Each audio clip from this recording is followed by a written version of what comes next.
Hi, Integrated Math 1. Welcome to lesson 4.2.3a, where we're going to be talking about conditional relative frequency distributions. I feel like we keep using the same words, we just add a new word on front of it every time.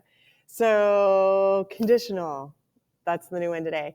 We know frequency distribution, it's just how many are in each category. We know relative frequency distribution, that's where we did percentages, right, to be able to compare a little bit better. But today we're going to throw on conditional. So that means we've got some new learning goals over the next few days here. We're going to construct and interpret conditional relative frequency distributions. Again, displayed in two-way tables for categorical data. We do a lot of tables around this place.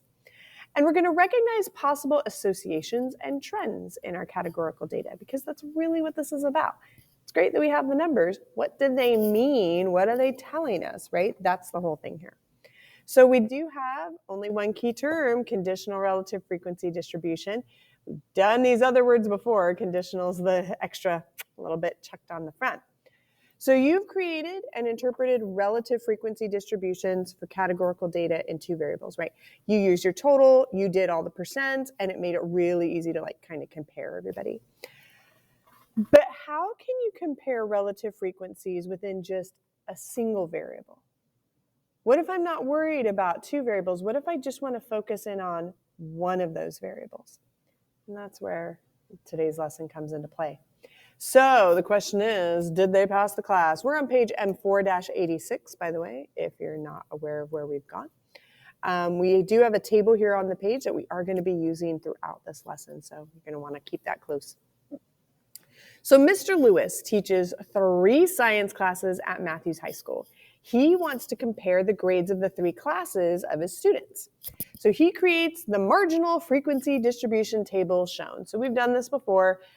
This is how many A's, how many B's, how many C's, how many D's, how many F's for his biology, chemistry, and physics classes. It is a marginal frequency distribution table. So I have my totals, and it looks like there's 65 students between all 3 classes. So I would like you to complete the marginal relative, where's my pen here? The relative frequency distributions for the data. That means we want percents. Please notice that we're just rounding to the nearest tenth of a percent. That does mean you're going to want a calculator, all right? So go ahead, hit pause, use your calculator, do all the percents, hit play when you're ready to check your work.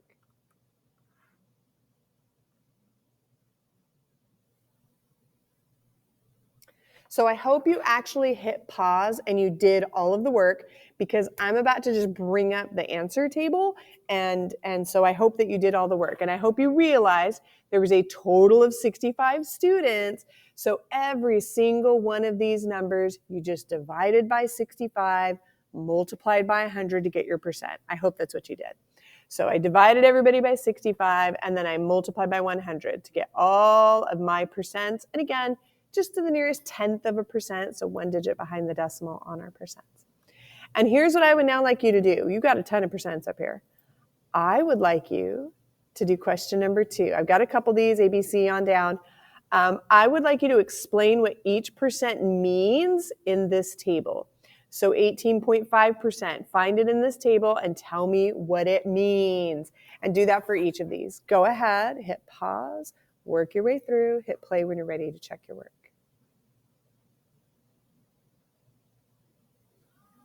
So first of all, I had to find my 18.5%. I found it right here. Chemistry students that got a C. All right. So it looks like the percent of all Mr. Lewis's students that are in chemistry and that have a grade of C is 18.5%. Cool. 23.1, let's see, I got a hunt. There it is, 23.1. Ooh, that's one of our totals. In fact, that's the total of our physics students, right? So the percent of Mr. Lewis's students that are in physics is 23.1%. 29.2%, oh, I gotta find it. Where is it? 29.2%, right here. There it is.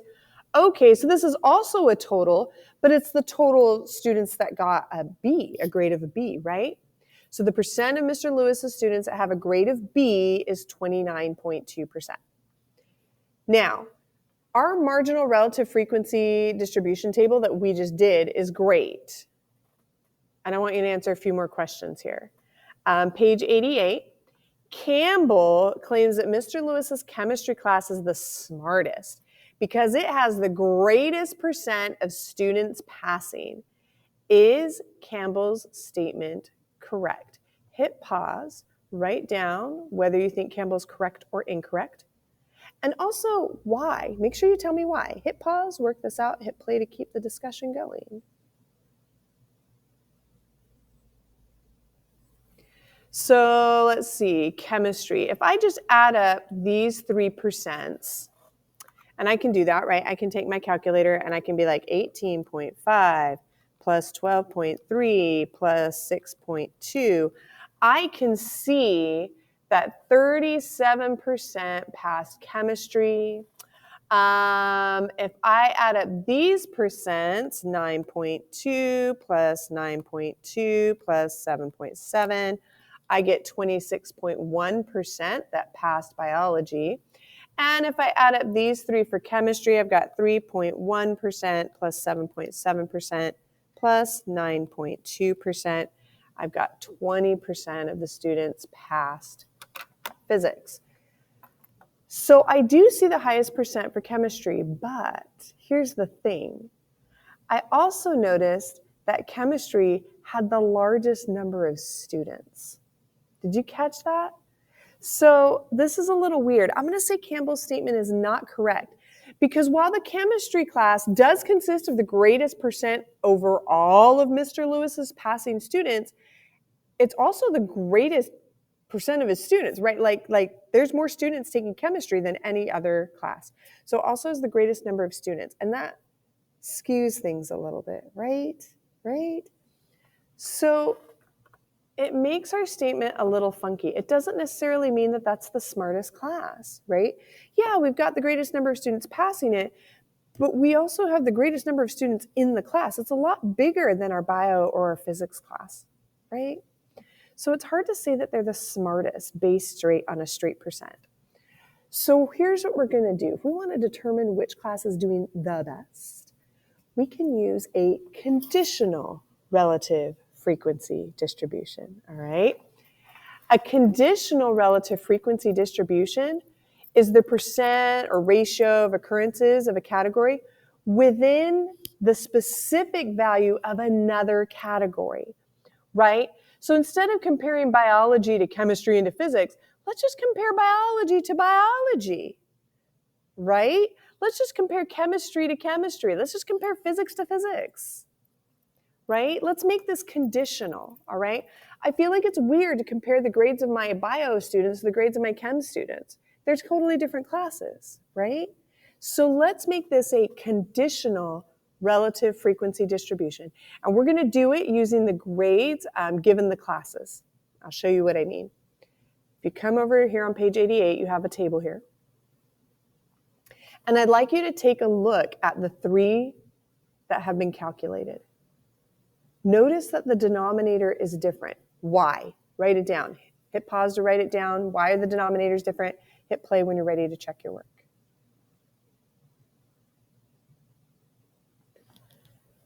So why are my denominators different? Because I'm only comparing bio students to bio students. I'm not doing 6 out of 65. I'm just doing 6 out of 20.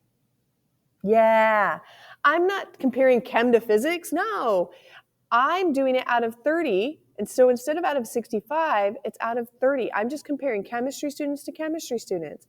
And same thing with physics. I now have a denominator of 15 because I'm just comparing physics students to physics students. It's only out of 15. Okay?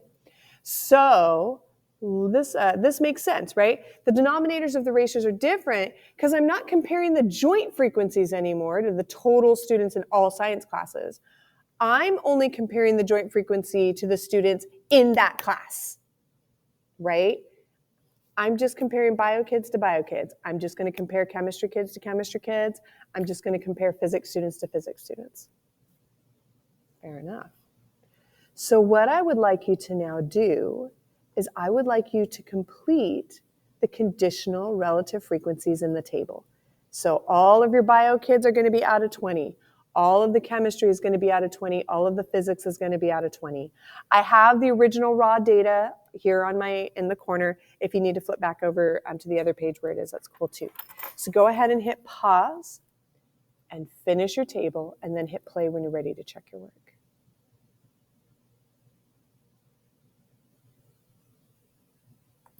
So I'm not going to show all the work. And again, I hope you have a calculator. It makes it easier. So I'm just going to say, all right, so 6 students got B's in bio. So 6 out of 20, which is also going to be 30%. 5 out of the 20 students, 5 out of our 20 got C's. So that would be 25% of our students, right? That's what I have a calculator for. No, go back. There we go. 25%.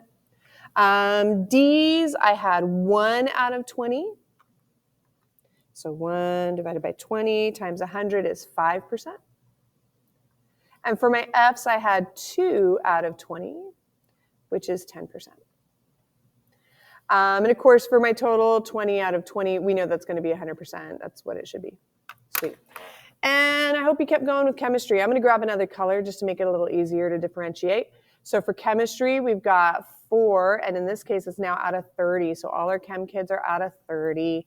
So we have 4 out of 30, 8 out of 30. We already did 12 out of 30, 4 out of 30, 4, yeah, that's right. And then 2 out of 30.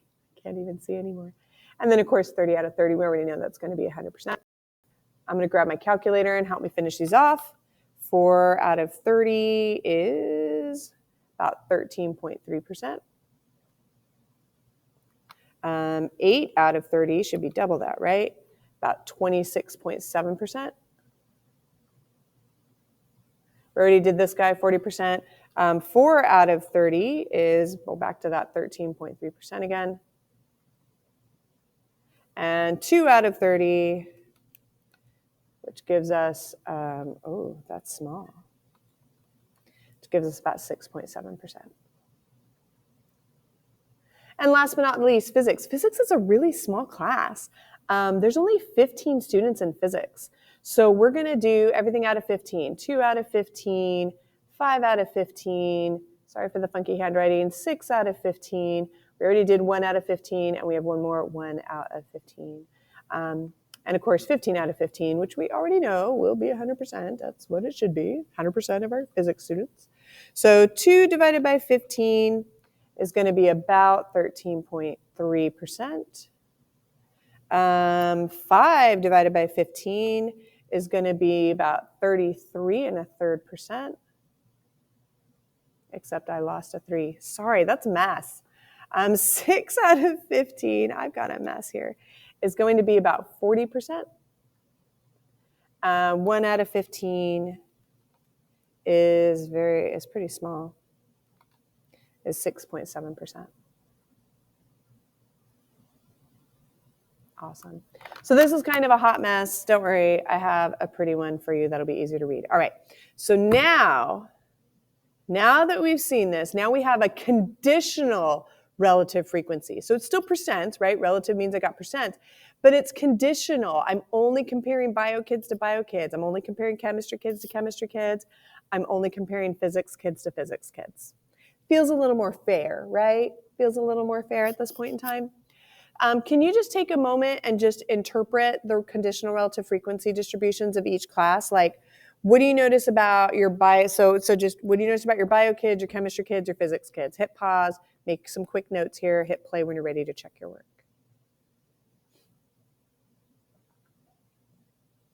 I almost feel like I almost don't need to write this because I can see it in the table, but I'm going to write it anyway. For my bio kids, I can see 30% have A's, 30% have B's, 25% have C's, 5% have D's, and 10% have F's in biology. In chemistry, 13.3% have A's, 26.7% have B's, 40% have C's, 13.3% have D's, and 6.7% have F's. And then for physics, I can see that 13.3% have A's, 33.3% have B's, 40% have C's, 6.7% have D's, and 6.7% have F's. Wow, you just made a conditional relative frequency distribution and you just interpreted it as well. Yay, good job. And this makes a little more sense. It feels a little more fair, right? Now I'm comparing bio students to bio students, chemistry students to chemistry students, physics students to physics students.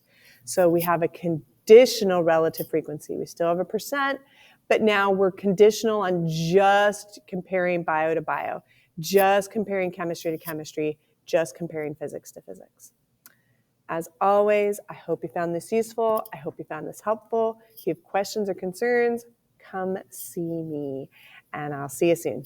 Bye.